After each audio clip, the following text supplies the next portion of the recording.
Squaddies, gather around, because today we need to dissect something truly revealing. A thread posted by someone calling herself Queen Esther, who decided to jump on X with a message dripping in bitterness, jealousy, and carefully manufactured misinformation. Her post isn't just a random emotional outburst. It's a perfect example of how coordinated online narratives work. You can practically hear the Daily Mail's editorial gossip through her sentences, the familiar rhythm of royalist outrage, and the toxic undertone of someone who's more committed to attacking Meghan Markle than telling the truth. These kinds of posts spread like poison. They're designed to manipulate public opinion, gaslight the unaware, and reinforce a one-sided narrative that benefits the same institutions that mistreated Meghan. And as Squaddies, we cannot let lies circulate without shining a blinding light of truth and clarity directly into them. Let's begin with the biggest lie that this thread tries to push. The claim that if Meghan hated the institution so much, she wouldn't use the title Duchess of Sussex. This argument is not only shallow, it's deliberately deceptive. Meghan didn't beg, steal, or negotiate for that title. It wasn't a branding. The same people screeching, "Drop the title," are the same hypocrites who call her irrelevant without it. Why? Because they don't want her equal. They want her erased. They want her stripped of identity, power, and visibility. Using her title isn't hypocrisy. It's acknowledgement of reality. It's also protection from the same media machine trying to destroy her. Every royal uses their title for branding. Kate, Camilla, Sophie, William, and not one of these critics has ever demanded they drop theirs. But when the title sits on a biracial woman, suddenly it's a problem. Suddenly it's unnecessary. Suddenly it's fake. The pattern is loud, familiar, and deeply racialized. Now we turn to the most harmful part of the thread, the claim that every single painful revelation Meghan shared was a lie. This is where gaslighting reveals its true face.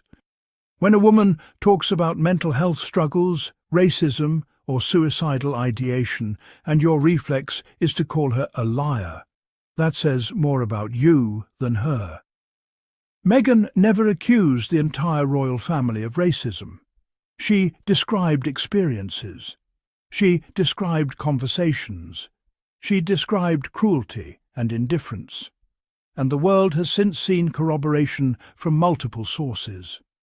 Former palace staff confirmed hostile work environments. Journalists confirmed that negative stories were leaked against her on purpose. Insiders confirmed the conversation about Archie's skin colour. Harry himself confirmed she was denied mental health support. These are not hallucinations. They are documented patterns. The people insisting Meghan fabricated everything are the same people who refuse to accept that racism survives inside old institutions. They would rather dismiss her suffering than question the power structures they worship. The truth is simple. Meghan did not lie. She survived. And that survival threatens the monarchy's carefully curated image. This chapter exposes the heart of the jealousy. The claim that Meghan moves 0 units without the Duchess title is pure insecurity disguised as commentary. Before Harry, Meghan was a working actress, an activist, a creator, and a woman with a strong public profile. She had millions of followers, a successful lifestyle brand, and a prominent role on a hit TV series. She was known, admired, and respected. She didn't marry Harry to become relevant. She married him because they fell in love, something the haters have never forgiven her for.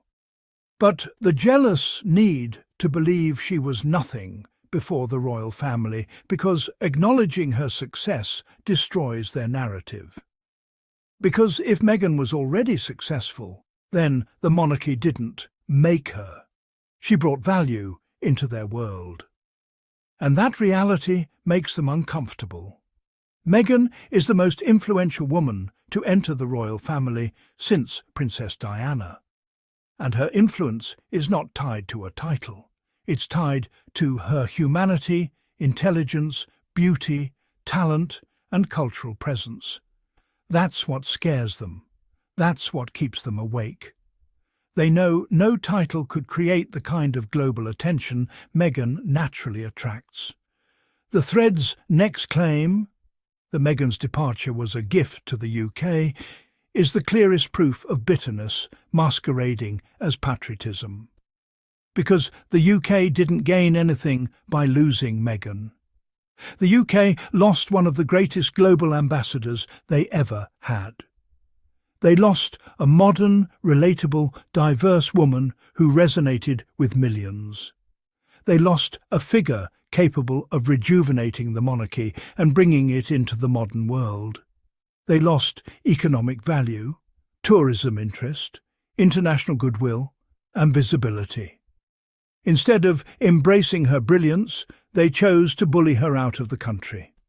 Rather than acknowledging the loss, they pretend her leaving was relief. This isn't pride, it's denial. Deep denial. And that's why Harry said they were willing to lie to protect others, but refused to protect him and Meghan. Because the monarchy would rather lose a star than admit they mishandled her. Now let's tackle the final twist. Mocking Meghan's supporters for using her title while the British media constantly uses it themselves. This is where the hypocrisy is blinding. The same outlets claiming the title is meaningless use Duchess of Sussex in every headline to generate clicks. The same commentators who say the title doesn't matter spend hours debating whether she deserves it. They don't hate the title. They hate the woman who carries it with dignity. They hate that Meghan makes the title global. They hate that she symbolises modernity, diversity and evolution. They hate that her presence exposed the institution's cracks. If her title was worthless, the media wouldn't be obsessed with it. If she was irrelevant, there wouldn't be daily articles. If she wasn't impactful, she wouldn't trend all the time. The truth is simple. They want her stripped of the title because they want her weakened. But Meghan's power was never the title. It was always her. This thread by Queen Esther is not an opinion. It's a reflection of a larger machine that desperately wants to destroy Meghan's credibility, her voice, and her legacy. These people fear her influence, her intelligence, her beauty, her compassion, her global reach, and her ability to inspire women of colour worldwide. They fear her because she represents a future where old institutions cannot hide their flaws behind tradition.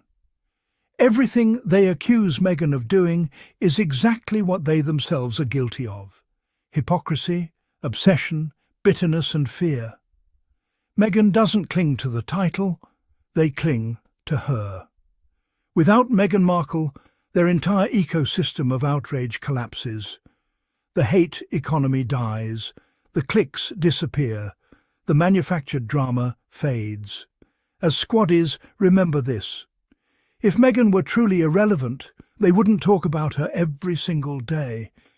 And that is the real tea.